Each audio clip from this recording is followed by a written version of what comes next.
A family in Maua in the county of Meru is seeking answers for their son who has been detained in India for the last 8 months. 26-year-old Richard Koome was arrested in Mumbai for transporting Khat, also known as Miraa. According to his family, Richard was transporting the package for his friend who was since cut off communication, despite promises to rescue their son, even after soliciting money from them, the family claims.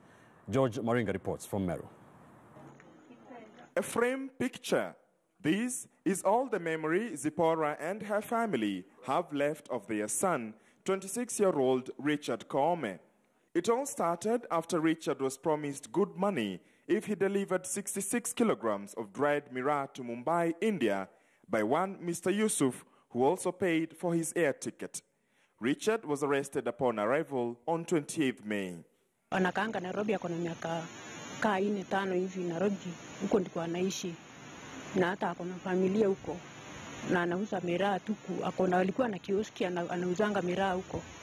The said Yusuf contacted the family with promises of saving their son, who was charged after failing to raise 1 million shillings bail. Yusuf has since cut off communication, and according to them, Richard was not aware that Miraa is a prohibited drug in India. Uyo lawyer, in fact, is not a genuine lawyer. According to me, is genuine. Because after alishia 160,000, after alikaka alisema bail ni 1 million. 1 million ni 500,000 ya Koome na 500,000 yake. Hivyo ndivyo alinielezea.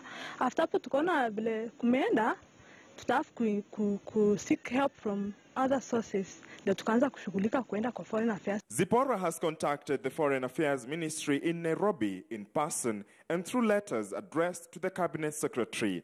She is now pleading for diplomatic intervention. Ni mtoto wangu wa pili, wamezaliwa wakiwa twins. Huyo sasa ni second twin. So kesa tu out of nowhere, anakuja anatuambia tuwape pesa. Unajua saying everything is becoming suspicious. Hata huyo leo tunaona kama tu it's like a nini tu wamepanga. Richard's case was the second big seizure of Miraa in Mumbai after another Kenyan, Doris Muthoni, was arrested with 55 kilograms of the substance earlier this year.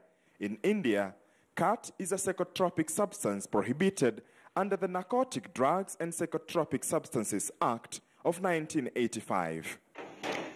4 years ago, Richard Koome left home, hoping to get greener pastures, and when the opportunity came to leave for India, he had hoped to get a better life.